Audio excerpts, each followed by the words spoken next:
আজকে আমরা 2026 সালে হয়ে যাওয়া বাংলাদেশ ব্যাংক এডির রিটেন পরীক্ষার প্রশ্নটা সমাধান করব। তো বাংলাদেশ ব্যাংক এডির আজকের পরীক্ষাতে 3টা রিটেন ম্যাথ ছিল। ম্যাথগুলা প্রতিটাই একদম পিওর আইবিএ প্যাটার্ন ম্যাথ এবং আইবিএ বেসড জব এক্সাম গুলার জন্য খুবই খুবই ইম্পর্টেন্ট। তো যারা 3টার মধ্যে থেকে অন্তত 2টা অ্যান্সার করতে পারছেন তারা অলরেডি অনেক বড় একটা অ্যাডভান্টেজ পাবেন। আর ম্যাথগুলো মোটামুটি বড় ছিল, তো আমি প্রথমে প্রপার রিটেন ফরম্যাটে করে দেওয়ার চেষ্টা করব। এরপরে হচ্ছে এমসিকিউ এর জন্য কিভাবে করতে হবে দ্রুততম সময়ে সেটাও দেখাই দেবো। 3 নাম্বার ম্যাথটায় হালকা ভুল ছিল, আমি সেটা কারেকশন করে দিছি। তো শুরু করি। 1 নাম্বার অঙ্কটাতে কি বলছে যে a seller sells two types of rice, grade A cost টাকা 45 per kg and grade B cost টাকা 60 per kg. He mixes the two grades and sells the mixture at টাকা 66 per kg earning a 20% profit। মানে এখানে দুইটা গ্রেডের rice আছে, একটার দাম 45 টাকা পার কেজি, একটা 60 টাকা পার কেজি। সেলারটা কি করছে, দুই ধরনের রাইস গুলা মিশাইছে, মিশানোর পর মিক্সচারটা হচ্ছে 66 টাকা পার কেজিতে সেল করছে এবং এই সেল করার ফলে 66 টাকায় তার 20% প্রফিট হয়েছে। এর পরেরটাই কি বলছে, in the next month the price of grade A rises to টাকা 75 পার KG while grade B remains at টাকা 60 পার কেজি। সো পরের মাসে কি হয়েছে, আমাদের গ্রেড এ রাইস যেটার দাম আগে 45 টাকা ছিল এটাই কিন্তু বাড়ে এখন 75 টাকা হয়ে গেছে, কিন্তু গ্রেড বি রাইসের দাম কিন্তু এখনো সেমই আছে, 60 টাকায় আছে। If he mixes them in the same ratio as before, what should be the new selling price to earn a 20% profit. মানে এই যে আগে যে অনুপাতে মিশায় 20% প্রফিট করছে 66 টাকায় বিক্রি করে, ওই সেই একই অনুপাতেই রাইসটা মিশাবে। সো এবারও যদি 20% প্রফিট করতে হয় তাকে কত দামে সেল করতে হবে, হ্যাঁ, এটা আমাদের বের করতে হবে। এখানে আমাদের প্রফিট পার্সেন্টেজ দেওয়া আছে এবং সেল প্রাইস দেওয়া আছে। তো আমরা মিক্সচারে কস্ট প্রাইসটা খুব সহজেই বের করতে পারি। So cost price of the mixture তাহলে হচ্ছে আমাদের, আমরা জানি কস্ট প্রাইস সমান সমান sell price into 100 divided by 100 plus profit percentage, মানে 100 প্লাস 20 120। হ্যাঁ, তাহলে এখানে থাকে 20 দিয়ে কাটলে 5, এখানে থাকে 6, 6 11 66। সো মিক্সচারের কস্ট প্রাইস হচ্ছে আমাদের 55 টাকা পার কেজি। হ্যাঁ, এটা ছিল আমাদের মিক্সচারের কস্ট প্রাইস।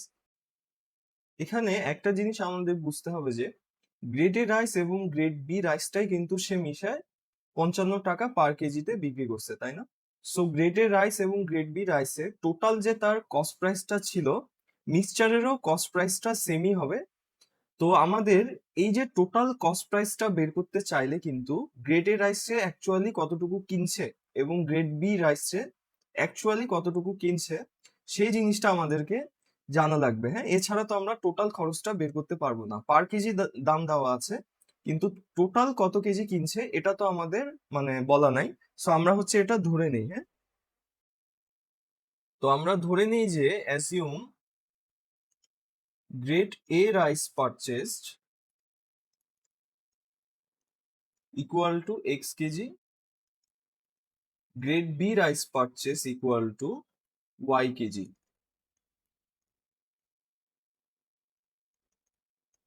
তো তার টোটাল খরচ কত পড়ছে গ্রেড এ এবং গ্রেড বি রাইস কিনতে? সো গ্রেড এ রাইস কিনছে এক্স কেজি এবং প্রতি কেজির দাম 45 টাকা, প্লাস গ্রেড বি রাইস কিনছে ওয়াই কেজি ইন্টু প্রতি কেজি রাইসের দাম হচ্ছে আমাদের 60 টাকা। আচ্ছা, তো ফাইনালি মিক্সচারের কস্ট প্রাইস এবং গ্রেড এ এবং গ্রেড বি রাইসের কস্ট প্রাইসটা সেম হবে, তাই না? কারণ এই রাইস গুলা মিশায় তো সে মিক্সচারটা বানাইছে। সো টোটাল মিক্সচারের পরিমাণ কত, x kg plus y kg. Cost price কত ছিল, 55 টাকা পার কেজি। সো এটা হচ্ছে তার মিক্সচারের টোটাল খরচ। সো এখান থেকে আমরা পাচ্ছি 45x plus 60y equal to 55x plus 55y। So এক্সটাকে যদি আমরা এই পাশে নিয়ে আসি, 10x ইকুয়াল টু পাবো আমরা 5y। অতএব x ইস টু y আমরা পাবো হচ্ছে 1:2। অর্থাৎ এখান থেকে বোঝা যাচ্ছে যে সে যদি grade A rice x kg অর্থাৎ 1 কেজি কিনে থাকে, তাহলে সে grade B rice y kg অর্থাৎ 2 কেজি কিনছে। তাহলে নেক্সট মান্থে 3 কেজি রাইসের টোটাল কস্ট প্রাইস হচ্ছে, 3 কেজি রাইসের টোটাল কস্ট প্রাইস হচ্ছে, গ্রেড এ রাইস কিনছে হচ্ছে 1 কেজি ইন্টু প্রতি কেজি রাইসের দাম 75 টাকা, প্লাস গ্রেড বি রাইস কিনছে 2 কেজি এবং প্রতি কেজি রাইসের দাম 60 টাকা। সো তার টোটাল খরচ হচ্ছে 195 টাকা। এটা হচ্ছে 3 কেজি রাইসের টোটাল সিপি। তাহলে আমরা 1 কেজি রাইসের টোটাল কস্ট প্রাইসটা বের করি। তাহলে হচ্ছে 1 কেজি রাইসের টোটাল কস্ট প্রাইস হচ্ছে 195 ভাগ 3, বা হচ্ছে 318, 3×5=15, 65 টাকা। সো কস্ট প্রাইস যদি 65 টাকা হয়, তাহলে 20% প্রফিট রাখতে চাইলে সেল প্রাইস হইতে হবে, টোটাল সেল প্রাইস হইতে হবে আমাদের 65 ইন্টু, আমরা জানি sell price equal to cost price into 100 plus profit percentage, মানে 100 প্লাস 20%, 120 ডিভাইডেড বাই 100। 20 দিয়ে কাটাকাটি করলে 6, এখানে 5, 13×6 হচ্ছে 78 টাকা। এটাই হচ্ছে আমাদের অ্যান্সার। এমসিকিউতে আমরা এই ম্যাথটা করার জন্য এত সময় পাবো না, তো তখন আমাদেরকে দ্রুততম সময়ে 2 মিনিটের ভিতরে আমাদেরকে ম্যাথটা করে ফেলতে হবে। সো এমসিকিউতে আমরা যেভাবে করব, আমরা প্রথমে একইভাবে কস্ট প্রাইসটা বের করে নিব। কস্ট প্রাইস সমান কি, sell price into 100 divided by 100 plus profit percentage. তো 20 দিয়ে কাটলে 5, 6, কস্ট প্রাইস আমাদের ঘুরে ফিরে আসবে হচ্ছে 55 টাকা সেমি। তো এবার হচ্ছে আমরা অ্যালিগেশন করে দিব। হ্যাঁ, দুই ধরনের রাইস আছে, একটা হচ্ছে গ্রেড এ রাইস, একটা হচ্ছে grade B rice. Grade A রাইসের দাম কত, 45 টাকা, এটা তার নিচে বসাইলাম। গ্রেড বি এর দাম ছিল হচ্ছে 60 টাকা, তার নিচে বসাইলাম। এবং মিক্সচারের যে প্রাইসটা, এটা হচ্ছে মাঝখানে রাখলাম। এখানে আসে তাহলে আমাদের হচ্ছে বিয়োগ করলে 10, আর এখানে বিয়োগ করলে আমাদের আসে হচ্ছে 5। অ্যালিগেশনে সবসময় মনে রাখতে হবে বড়টা থেকে ছোটটাই আমরা সবসময় বাদ দিব। এটা মানে হচ্ছে আমাদের 1:2। সো এইবার হচ্ছে আমরা 1 কেজি রাইসের কস্ট প্রাইসটা বের করি। তাহলে 1 কেজি রাইসের কস্ট প্রাইসটা কত হবে? গ্রেড এ রাইস কিনছিল 1 কেজি, 1 কেজির নতুন দাম হচ্ছে আমাদের 75 টাকা, যোগ গ্রেড বি রাইস কিনছিল হচ্ছে আমাদের 2 কেজি, এবং গ্রেড বি রাইসের দাম কিন্তু 60 টাকাই আছে, ডিভাইডেড বাই এটা কিন্তু 3 কেজি রাইসের দাম বের হচ্ছে। সো 3 দিয়ে ভাগ করে দিলে 1 কেজি রাইসের দামটা পেয়ে যাব। সো এখান থেকে আমাদের 1 কেজি রাইসের দামটা আসবে 65 টাকা। সো সিম্পলি এখন আমরা সেল প্রাইসটা বের করব। সো সেল প্রাইস সমান সমান 65 ইন্টু 120 ডিভাইডেড বাই 100। হ্যাঁ, সেল প্রাইসের সূত্রে হচ্ছে cost price into 100 plus profit percentage divided by 100, তাহলে আমাদের 78 টাকা চলে আসবে। এটাই হবে আমাদের অ্যান্সার। তো আমরা খুব সহজেই এভাবে করে এমসিকিউর জন্য দ্রুততম সময়ের মধ্যে করে ফেলতে পারি। তো আমরা পরের অঙ্কটা দেখি। আমাদের 2 নম্বর অঙ্কটাতে বলছে কি যে a company plan to complete a project in 30 days using 18 workers, মানে 18 জন ওয়ার্কারে 30 দিনে কাজটা শেষ করার কথা ছিল। However, 3 workers fell sick, so the project started with 15 workers. 3 জন অসুস্থ থাকায় 15 জন নিয়ে এই কাজটা শুরু হয়ে গেছে।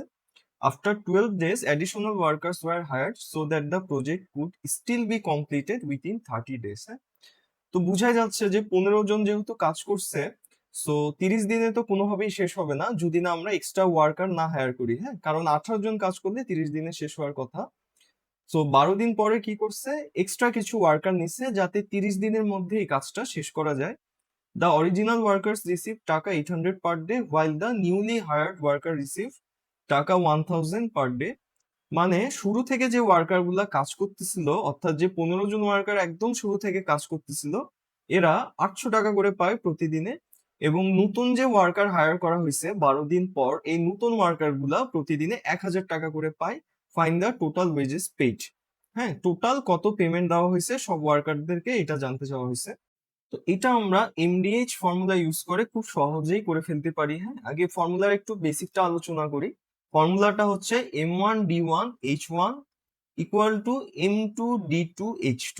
হ্যাঁ, এই জন্যই এর নাম এমডিএইচ ফর্মুলা। এম তে বুঝায় মেন বা কতজন মানুষ কাজ করতেছে, ডি তে বুঝায় দিন, কত দিন বা ডে, এইচ তে বুঝায় আওয়ার। হ্যাঁ, সো এই অঙ্কটাতে কিন্তু ঘন্টার কোনো হিসাব নাই। সো সিম্পলি আমরা ঘন্টাটাকে কাটে দিচ্ছি।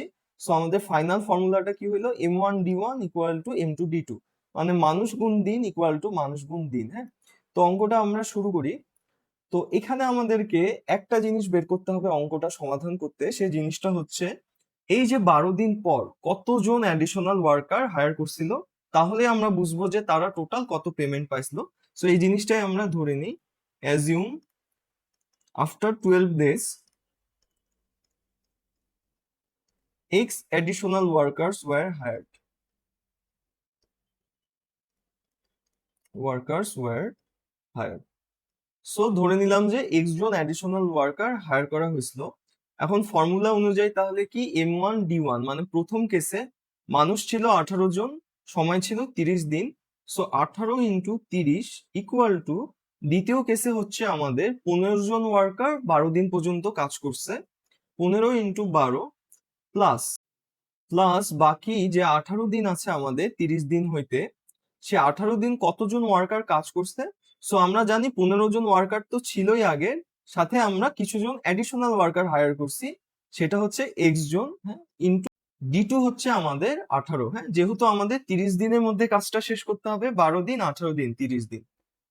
তো এখান থেকে আমরা পাচ্ছি গুণ করলে আসে 54, 540 ইকুয়াল টু 15 10 150, 15 দুগুণে 30, তাহলে 180 যোগ 15 আর 20 হয় 300, সেখান থেকে যদি 30 বাদ দেই তাহলে হচ্ছে 270 প্লাস 15x, সরি এটা হবে 18x, 18 ইন্টু এক্স। তাহলে হচ্ছে আমাদের 18x ইকুয়াল টু 540 মাইনাস এই দুটা যোগ করলে 450, এটার মানে হচ্ছে 90। তাহলে x হচ্ছে আমাদের 90 ডিভাইডেড বাই 18 ইকুয়াল টু হচ্ছে 5। এর অর্থ কি যে 5 জন অ্যাডিশনাল ওয়ার্কার আমাদের হায়ার করা হয়েছিল, হ্যাঁ, 12 দিন যাওয়ার পরে 5 জন অ্যাডিশনাল ওয়ার্কার হায়ার করা হয়েছিল। এবার হচ্ছে আমরা এদের স্যালারির হিসাবটা করি, হ্যাঁ, ফার্স্টে হিসাব করি যে অরিজিনাল ওয়ার্কাররা কত টাকা পাইছিল। So original workers were paid original worker কতজন ছিল? 15 জন ছিল, যারা হচ্ছে একদম শুরু থেকে শেষ পর্যন্ত টানা কাজ করে গেছে।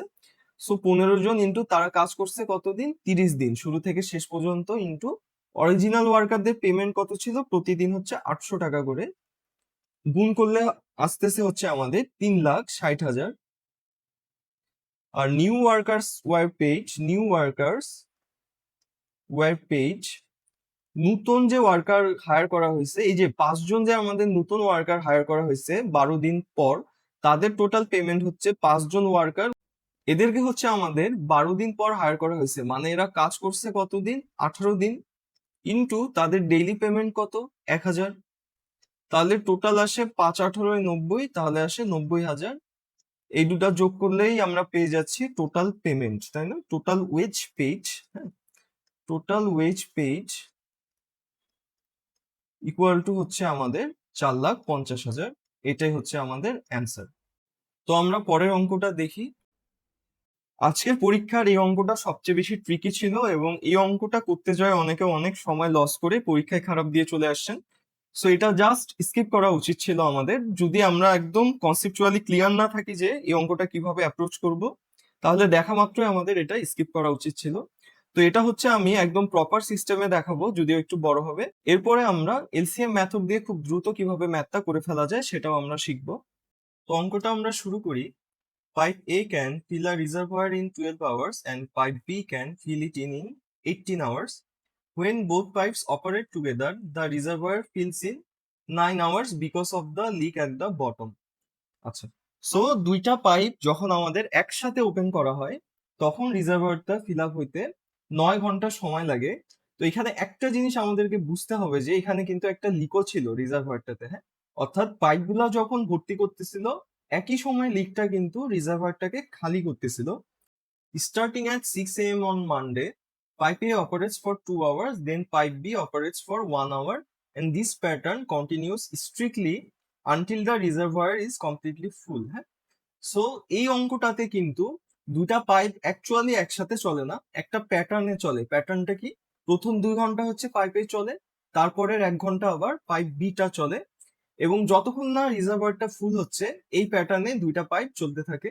The leak remains active continuously through out the entire process.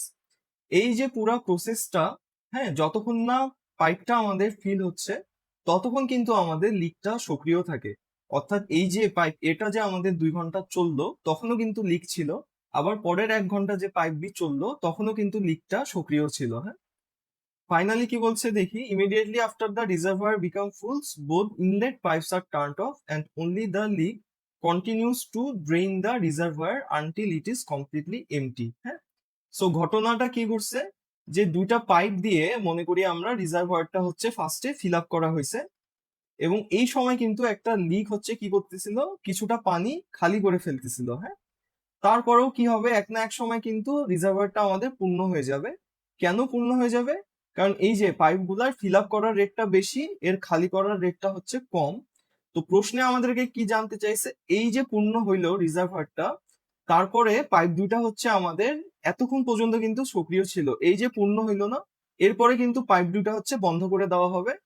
অর্থাৎ যে পরিমাণ পানি ছিল এটা শুধু এবার রিজার্ভারটা দিয়ে খালি হইতে থাকবে।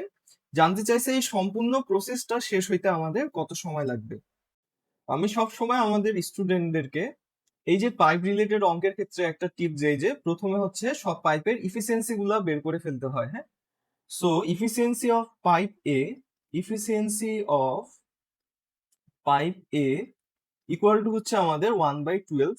ইফিসিয়েন্সি জিনিসটা আসলে কি, যে পাইপ এটা 1 ঘন্টায় যতটুকু কাজ করে সেটাই তার ইফিসিয়েন্সি। হ্যাঁ, যেমন পাইপ এ হচ্ছে 12 ঘন্টায় সম্পূর্ণ ফিল আপ করে, অর্থাৎ 12 ঘন্টায় কাজ করে 1 অংশ, তাই না? অর্থাৎ 1 ঘন্টায় কাজ করে 1/12 অংশ। হ্যাঁ, বা 1 ঘন্টায় ফিল আপ করে 1/12 অংশ, এটাই তার ইফিসিয়েন্সি।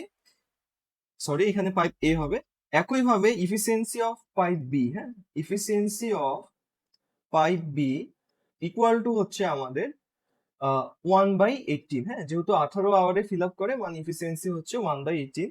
এখন আমরা কিন্তু লিকের ইফিসিয়েন্সি জানি না, এই অঙ্কটা করতে হলে আমাদেরকে অবশ্যই অবশ্যই লিকের ইফিসিয়েন্সিটা লাগবে। হ্যাঁ, তো আমরা ধরে নিই হচ্ছে এ যেমন 12 ঘন্টায় ফিল আপ করে, বি যেমন হচ্ছে 18 ঘন্টায় ফিল আপ করে, আমরা ধরে নিচ্ছি হচ্ছে লিক হচ্ছে এক্স ঘন্টায় খালি করে। হ্যাঁ, তো assume the leak empties the pipe in equal to হচ্ছে এক্স আওয়ার্স। সো লিকটা কিন্তু হচ্ছে খালি করতেছে, তাই না? এই জন্য আমি এমটিস কথাটা লিখছি। অতএব ইফিসিয়েন্সি অফ দ্য লিক, হ্যাঁ, তাহলে লিকের ইফিসিয়েন্সি কত? Efficiency of the leak equal to হচ্ছে এক্স ঘন্টায় যদি লিকটা সম্পূর্ণ পাইপ খালি করে, তাহলে 1 ঘন্টায় খালি করবে হচ্ছে 1/x। So efficiency of the leak equal two -1/x। Minus কেন হইলো? যারা বিপরীত কাজ করে তাদের ক্ষেত্রে ইফিসিয়েন্সিটা মাইনাস হয়। হ্যাঁ, ও যেহেতু খালি করতেছে, ইফিসিয়েন্সি মাইনাস। আচ্ছা, তাহলে আমাদের তিনজনের কম্বাইন্ড ইফিসিয়েন্সি দেওয়া আছে কত? 9 ঘন্টা, তাই না? তার মানে হচ্ছে এ এর ইফিসিয়েন্সি 1/12 যোগ বি এর ইফিসিয়েন্সি 1/18 মাইনাস 1/x। হ্যাঁ, লিকের ইফিসিয়েন্সি ইকুয়াল টু 1/9। কিভাবে বুঝলাম যে কম্বাইন্ড ইফিসিয়েন্সি 1/9? তিনটা জিনিস যখন একসাথে কাজ করে, পাইপটা হচ্ছে 9 ঘন্টায় পূর্ণ হয়, মানে 9 ঘন্টায় পূর্ণ হয় 1 অংশ, 1 ঘন্টায় পূর্ণ হয় 1/9 অংশ। হ্যাঁ, এভাবে বুঝলাম। আচ্ছা, তাহলে এখান থেকে আমরা খুব সহজেই 1/x এর মানটা বের করতে পারবো। সো মনে করি 1/x টাকে এই পাশে নিয়ে আসলাম, তাহলে হচ্ছে 1/x equal to 1/12 plus 1/18 minus 1/9। হ্যাঁ, তাহলে লসাগু করলে আসবে হচ্ছে আমাদের 36। তো এখানে থাকবে হচ্ছে 3 × 12 = 36, 18 × 2 = 36, 4 × 9 = 36, তাহলে থাকবে হচ্ছে 1/36। তো এই যে 1/36, এটাই হচ্ছে আমাদের ইফিসিয়েন্সি অফ দ্য লিক। হ্যাঁ, তাহলে লিকের ইফিসিয়েন্সি কত? Efficiency of the leak equal two -1/36। ও যেহেতু খালি করতেছে, ইফিসিয়েন্সিটা মাইনাস। হ্যাঁ, সো এখান থেকে কিন্তু আমরা পাচ্ছি 1/x ইকুয়াল টু 1/36, তাই না? এখান থেকে কিন্তু আমরা আরেকটা জিনিস পাচ্ছি, সেই জিনিসটা কি? এক্স এর মানটা। হ্যাঁ, সো এক্স এর মান কত আসবে? 36 আওয়ার। এক্সটা কি? এই যে সম্পূর্ণ রিজার্ভারটা খালি করতে আমাদের ওই লিকটার হচ্ছে 36 ঘন্টা সময় লাগে। হ্যাঁ, লিকটা 36 ঘন্টায় সম্পূর্ণ রিজার্ভারটা খালি করে ফেলে, সেটাই তো আমরা এক্স ধরছিলাম। তো এই দুইটাই হচ্ছে আমরা পাই গেলাম, দুইটাই হচ্ছে আমাদের কাজে লাগবে। হ্যাঁ, তো আমরা এবারকার হচ্ছে সাইকেলের হিসাবটা করি। হ্যাঁ, সাইকেল কত ঘন্টা? 3 ঘন্টার। প্রথম 2 ঘন্টা পাইপে চলে, পরের 1 ঘন্টা পাইপ বি চলে, এইভাবে করে আমাদের একটা করে প্যাটার্ন শেষ হয়, তাই না? সো আমরা এটাকে লিখতে পারি ডিউরিং 3 আওয়ার্স সাইকেল। হ্যাঁ, ডিউরিং 3 আওয়ার্স সাইকেল। আচ্ছা, প্রথমে আমরা বের করি ফিল্ড বাই পাইপে ইন 2 আওয়ার্স। হ্যাঁ, filled by pipe A in 2 hours, অর্থাৎ প্রথম 2 ঘন্টা যে পাইপ এটা চলে কতটুকু ফিল আপ করে। পাইপের ইফিসিয়েন্সি হচ্ছে 1/12, মানে সে 1 ঘন্টায় ফিল আপ করে 1/12, অতএব 2 ঘন্টায় ফিল আপ করে 2 × 1/12। হ্যাঁ, মাইনাস আমাদের কিন্তু মনে রাখতে হবে যে লিকটা কিন্তু সক্রিয় ছিল, তাই না? পাইপ এটা যখন ফিল আপ করতেছিল, লিকটা কিন্তু তখনও সক্রিয় ছিল। হ্যাঁ, সো লিকটা খালি করছে এই 2 ঘন্টায়। লিকটা 2 ঘন্টায় কতটুকু খালি করছে? 1 ঘন্টায় খালি করে লিকটা হচ্ছে 1/36, তাহলে 2 ঘন্টায় খালি করে 2 ইন্টু 1/36। হ্যাঁ, আগে কিন্তু মাইনাসটা দিয়ে ফেলছি, সো এখানে আর মাইনাস দেওয়ার দরকার নেই। তাহলে আমরা পাচ্ছি 1/6 মাইনাস 1/18। হ্যাঁ, আমাদের লসাগু করলে ফাইনালি আসবে 1/9। এইবার আমরা বের করি যে filled by pipe A in 1 hours. হ্যাঁ, filled by pipe B in 1 hours. So প্রথম 2 ঘন্টা হচ্ছে পাইপ এ চললো, পরের 1 ঘন্টা হচ্ছে পাইপ বিটা চললো। হ্যাঁ, সো বি যেহেতু 1 ঘন্টা চলে, এক আর গুণ দেওয়ার দরকার নেই, গুণ দেওয়া না দেওয়া একই কথা। সো বি 1 ঘন্টায় পূর্ণ করে হচ্ছে 1/18 মাইনাস, তখনও কিন্তু লিকটা সক্রিয় ছিল, লিকটা 1 ঘন্টায় খালি করে হচ্ছে 1/36। হ্যাঁ, সো এটা যদি লসাগু করি আমাদের ফাইনালি চলে আসবে হচ্ছে 3 মাইনাস 1/36, সরি 3 মাইনাস 2/36 মানে হচ্ছে 1/36। তো এই যে আমাদের 3 ঘন্টার একটা কমপ্লিট সাইকেল হইলো, এই সাইকেলে টোটাল কত অংশ পূর্ণ হয় এটা আমরা বের করে ফেলি। হ্যাঁ, আমরা কথাটাকে এভাবে লিখতে পারি, net filling in one complete cycle. হ্যাঁ, ইন ওয়ান কমপ্লিট সাইকেল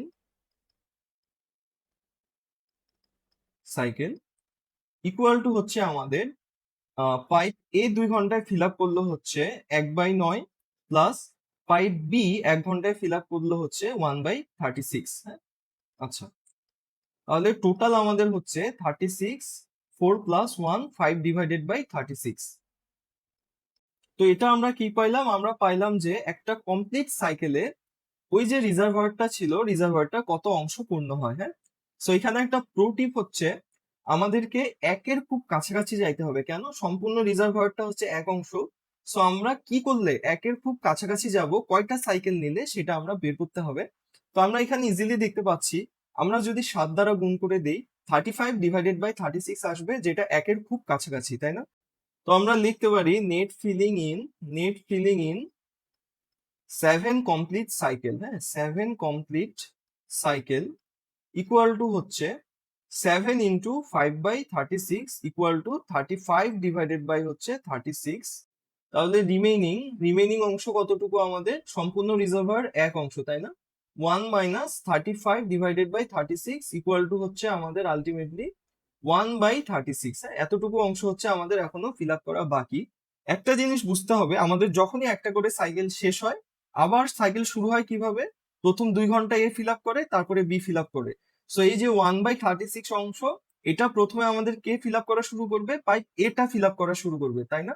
এবং লিকটাও কিন্তু সক্রিয় থাকবে। সো আমাদেরকে এই জিনিসটা নিতে হবে। হ্যাঁ, যদি আপনারা অনেকেই যেটা করছেন যে এই যে এর যে ইফিসিয়েন্সি এইটা নিছেন, পুরো অঙ্কটাই ভুল হয়ে গেছে। হ্যাঁ, তো যখন হচ্ছে আমাদের বাকি অংশ ফিল আপ করতেছিল, লিকটা কিন্তু তখনও সক্রিয় ছিল।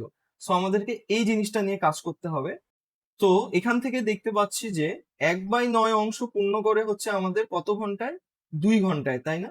সো 2 আওয়ারে। তাহলে আমাদের এক অংশ পূর্ণ করে হচ্ছে 18 আওয়ারে। হ্যাঁ, তাহলে বাকি আছে কত? 1/36 অংশ, 1/36 অংশ, এটা পূর্ণ করে হচ্ছে 18/36 ইকুয়াল টু হচ্ছে 1/2 ইকুয়াল টু হচ্ছে 0.5 আওয়ারে বা আধা ঘন্টায়। হ্যাঁ, এবার কিন্তু আমরা রিজার্ভারটা সম্পূর্ণ পূর্ণ হতে কত সময় লাগবে সেটা কিন্তু আমরা পেয়ে গেলাম, যে 7টা কমপ্লিট সাইকেল চলতে হবে, প্লাস আবার পাইপ এর আরো আধা ঘন্টা লাগবে, তাই না? আর খালি করতে কত সময় লাগবে এটা কিন্তু আমরা আগেই পেয়ে গেছি শুরুতে, তাই না? এই যে এক্স এর মানটা। হ্যাঁ, এক্সটা আসলে কি ছিল? যে পাইপটার খালি করতে কত সময় লাগবে সেটাই তো এক্স ছিল, সেটা ছিল হচ্ছে আমাদের 36 আওয়ার। হ্যাঁ, তাহলে আমরা বলতে পারি যে দ্য লিক এমটিজ দ্য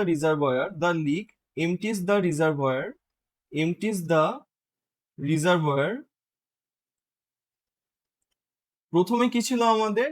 6 AM ছিল মানডেতে, মানডে 6 AM প্লাস হচ্ছে আগে কি হবে? খালি হওয়ার আগে কিন্তু আগে পুরাটা ভর্তি হবে, আমরা শুরুতে যেটা দেখছিলাম, তাই না? পুরাটা হচ্ছে ভর্তি হবে। তো ভর্তি হতে আমাদের কত সময় লাগবে? আমরা দেখলাম যে আমাদেরকে 7টা সাইকেল চলতে হবে, তাই না? প্রতিটা সাইকেল কত ঘন্টা? 3 ঘন্টার, যেখানে প্রথম 2 ঘন্টা পাইপ এ চলে এবং পরের 1 ঘন্টা হচ্ছে পাইপ বি চলে। তারপরেও কিন্তু পূর্ণ হয় না, এই যে 1/36 অংশ বাকি থাকে, সেই অংশটা পূর্ণ করে হচ্ছে পাইপ এ আধা ঘন্টায়। হ্যাঁ, তাহলে টোটাল পূর্ণ করতে সময় লাগবে হচ্ছে 21 আওয়ার প্লাস 0.5 আওয়ার, তো 21.5 ঘন্টা। হ্যাঁ, 21.5 আওয়ার প্লাস কি হবে? রিজার্ভারটা পুরাপুরি ভর্তি হয়ে যাওয়ার পরে লিকটা কিন্তু রিজার্ভারটা খালি করবে, তাই না? এই খালি করতে লাগবে হচ্ছে আরো 36 আওয়ার। সো প্লাস হচ্ছে 36 আওয়ার, হ্যাঁ, তাহলে আমরা পেয়ে গেলাম আমাদের অ্যান্সার। সো মানডে 6 এর সাথে যদি আমরা 21.5 ঘন্টা যোগ করি, আমরা পাবো হচ্ছে টুইসডে টুইসডে হচ্ছে 3:30 AM, হ্যাঁ, 3:30 AM। এর সাথে আবার 36 আওয়ার যোগ, তাই না? সো এর সাথে 24 ঘন্টা যোগ করলে এক্স্যাক্টলি পরের দিন অর্থাৎ ওয়েন্সডে 3:30 AM, তার সাথে আরো 12 আওয়ার যোগ করলে ওয়েন্সডে 3:30 PM, হ্যাঁ, ওয়েন্সডে 3:30 PM, 3:30 PM। এটাই হচ্ছে আমাদের অ্যান্সার, হ্যাঁ, যে ওয়েন্সডে 3:30 PM এ আমাদের রিজার্ভারটা ভর্তি হয়ে আবার হচ্ছে লিক দ্বারা সম্পূর্ণ খালি হয়ে যাবে। তো অঙ্কটা অনেক বড় এবং অনেক জোস একটা অঙ্ক ছিল, যদিও অঙ্কটা অনেক কঠিন এবং এক্সাম হলে হয়তো অ্যান্সার করা উচিত না, তারপরেও এরকম একটা অঙ্ক যদি আমরা বুঝি আমাদের অনেক বেসিক কনসেপ্ট কিন্তু ক্লিয়ার হয়ে যায় একটা অঙ্ক থেকে, হ্যাঁ। তো এখন আমরা অঙ্কটা এমসিকিউ তে যদি কখনো আসে, বিশেষ করে আইবি এই টাইপের অঙ্ক দিতে পারে, হ্যাঁ, অস্বাভাবিক কিছু না। তো এটা আমরা দ্রুততম সময় কিভাবে করতে পারি এমসিকিউর জন্য সেটা আমরা দেখবো এলসিএম মেথড দিয়ে। একটা প্রশ্ন থাকতে পারে যে এলসিএম মেথডটা কি রিটেনে ইউজ করা যাবে কিনা, হ্যাঁ। তো এখানে আমার যেটা মনে হয় যে এলসিএম মেথড তো আসলে কোনো মানে টেকনিক বা শর্টকাট কিছু না, এটা তো একটা প্রপার মেথড আর কি, তাই না? এটা অঙ্ক করার একটা প্রপার সিস্টেম। সো এটা রিটেনে অ্যাপ্লিকেবল হওয়া উচিত। কিন্তু কথা হচ্ছে যিনি এক্সামিনার তিনি হচ্ছে এই মেথডটা সম্পর্কে নাও জানতে পারে। সো সেই ক্ষেত্রে আবার সমস্যা হতে পারে। তো এই জন্য আমি মানে একদম শিওরলি বলতে পারতেছি না যে রিটেনে এভাবে করে করা যাবে, হ্যাঁ। তো এলসিএম মেথড দিয়ে অঙ্কটা করার আগে আমরা একটু বেসিক জিনিসগুলো বুঝে নিই। এলসিএম মেথডটা আসলে কি, হ্যাঁ? আমরা নর্মালি ধরি কি যে রিজার্ভারটা টোটাল ক্যাপাসিটি ছিল 1 বা সম্পূর্ণ কাজ ছিল 1 অংশ। সব অঙ্কের ক্ষেত্রে আমরা এটাই ধরে নিই। কিন্তু এলসিএম মেথডে আমরা সম্পূর্ণ অংশ বা সম্পূর্ণ কাজ বা সম্পূর্ণ ক্যাপাসিটি 1 ধরি না, হ্যাঁ। আমরা কি ধরি, যে সময়গুলা দেওয়া আছে এই যে 12 ঘন্টা, 18 ঘন্টা, 9 ঘন্টা, এদের সিম্পলি এলসিএমটা ধরে নেই, এই জন্য এর নাম এলসিএম মেথড। আরেকটা জিনিস আমাদের একটু বুঝতে হবে যে আমাদের টোটাল ওয়ার্ক সমান সমান হচ্ছে আমাদের ইফিসিয়েন্সি গুণ টাইম, হ্যাঁ। আমি যদি একটু উদাহরণ দেই, ইফিসিয়েন্সি মানে কি, যে 1 ঘন্টায় কেউ যতটুকু কাজ করতে পারে বা একদিনে কেউ যতটুকু কাজ করতে পারে, হ্যাঁ। যেমন এখানে যদি আমি নেই 2 × 5, আমরা একটা খেলনা বানাই এমন একজন মানুষের কথা চিন্তা করি, তার ইফিসিয়েন্সি হচ্ছে 2, মানে কি, সে হচ্ছে 1 ঘন্টায় 2টা খেলনা বানাইতে পারে, হ্যাঁ। আর টাইম টাইম হচ্ছে 5, মানে কি সে 5 ঘন্টা কাজ করলো। তাহলে সে টোটাল কয়টা খেলনা বানাইলো 5 ঘন্টায়? 10টা। এই যে এই 10টাই হচ্ছে তো তার টোটাল কাজ, তাই না? সো এই ফর্মুলাটা হচ্ছে আমাদের বুঝতে হবে যে total work equal to efficiency গুণ টাইম। এখান থেকে আবার আমরা বলতে পারি efficiency equal to total work divided by time, হ্যাঁ। আচ্ছা, তো এটা যদি বুঝে থাকি তো এলসিএম মেথড একদম ইজি হয়ে যাবে। তো এইবারটা হচ্ছে প্রথমে আমরা টোটাল ক্যাপাসিটিটা ধরে নিই, হ্যাঁ। রিজার্ভারের টোটাল ক্যাপাসিটি কত ছিল? টোটাল ক্যাপাসিটি কিভাবে ধরবো বললাম, যে সময়গুলার এলসিএম করতে হবে, অর্থাৎ 12 ঘন্টা, 18 ঘন্টা, 9 ঘন্টা, তিনটার যদি এলসিএম বা লসাগু আমরা করি আমাদের কিন্তু আসবে হচ্ছে 36, বুঝাই যাচ্ছে, হ্যাঁ। সো আমরা টোটাল ক্যাপাসিটি, হ্যাঁ, ধরে নিব হচ্ছে 36 ইউনিট, অর্থাৎ আমাদের যে রিজার্ভারটা ছিল পুরাটা টোটাল হচ্ছে 36 লিটার বা 36 ইউনিট হচ্ছে ধারণ ক্ষমতা। এবার হচ্ছে আমরা পাইপগুলার ইফিসিয়েন্সি বের করে নেই, হ্যাঁ।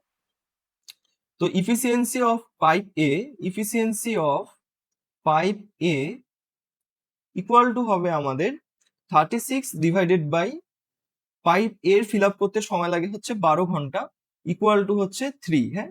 কেমন করে, একটু আগে আমরা দেখছিলাম কি efficiency equal to total work অথবা টোটাল ক্যাপাসিটি ভাগ টাইম, তাই না? টোটাল ক্যাপাসিটি হচ্ছে 36, এর সময় লাগে হচ্ছে 12 ঘন্টা, তার efficiency 3। Efficiency of pipe B, efficiency of pipe B equal to হবে আমাদের একইভাবে 36 ভাগ পাইপ বি এর লাগে হচ্ছে 18 ঘন্টা, তাহলে হচ্ছে 2। তাহলে তাদের কম্বাইন্ড ইফিসিয়েন্সি হবে কত? দুজনের টোটাল ইফিসিয়েন্সি হবে 5, তাই না? এ আর বি যখন একসাথে কাজ করবে এদের কম্বাইন্ড ইফিসিয়েন্সি হবে 5। প্রশ্নে বলা আছে যে পাইপ এ এবং বি যখন একসাথে কাজ করে এবং যখন লিকটাও সক্রিয় থাকে তখন হচ্ছে তাদের ফিল আপ করতে 9 ঘন্টা সময় লাগে, তাই না? So efficiency of pipe A and B, efficiency of pipe A and B with the leak equal to হচ্ছে একই ফর্মুলা, যে টোটাল ক্যাপাসিটি ভাগ টাইম। টোটাল ক্যাপাসিটি লিক সহ পাইপ এ বি এর কত সময় লাগে, এই যে 9 ঘন্টা আমাদের বলা আছে, তাই না? সো তাহলে হচ্ছে 36/9 ইকুয়াল টু হচ্ছে। তো একটা জিনিস চিন্তা করেন যে যদি লিকটা না থাকতো পাইপ এ আর বি এর কম্বাইন্ড ইফিসিয়েন্সি হওয়ার কথা ছিল 3 আর 2 যোগ করলে 5, কিন্তু লিকের কারণে ইফিসিয়েন্সি হয়ে গেছে 4। মানে ইফিসিয়েন্সি অফ লিক কত? Efficiency of the leak equal to হচ্ছে -1। তো লজিক্যালি যদি আমরা চিন্তা করি, দেখেন এ আর বি এর একসাথে কম্বাইন্ড ইফিসিয়েন্সি হওয়ার কথা ছিল 5 এবং লিকের ইফিসিয়েন্সি হচ্ছে -1, যার কারণে লিক সহ তাদের ইফিসিয়েন্সি হয়েছে 4। হ্যাঁ, এবারটা হচ্ছে আমরা 3 আওয়ার্স সাইকেলের হিসাবটা করে ফেলি। হ্যাঁ, 3 আওয়ার্স সাইকেলের হিসাবটা করে ফেলি। এই যে 3 আওয়ার সাইকেলে আমাদের, হ্যাঁ, filled by pipe B, pipe A আগে, filled by pipe A in 2 hours. হ্যাঁ, 2 আওয়ারে পাইপ এ কতটুকু পূর্ণ করে? পাইপ এ এর ইফিসিয়েন্সি হচ্ছে কত আমাদের? 3, তাই না? সো 2 আওয়ারে ফিল আপ করবে 6।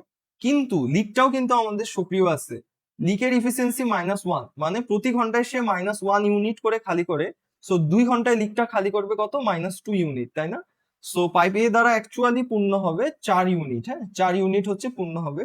একইভাবে আমরা বের করি যে filled by pipe B in 1 hour. হ্যাঁ, পাইপ বি হচ্ছে 1 ঘন্টা চলে। সো তাহলে হচ্ছে আমাদের পাইপ বি এর ইফিসিয়েন্সি হচ্ছে 2, আর 1 ঘন্টায় লিকটা খালি করবে হচ্ছে 1 ইউনিট, তার মানে হচ্ছে 1 ইউনিট।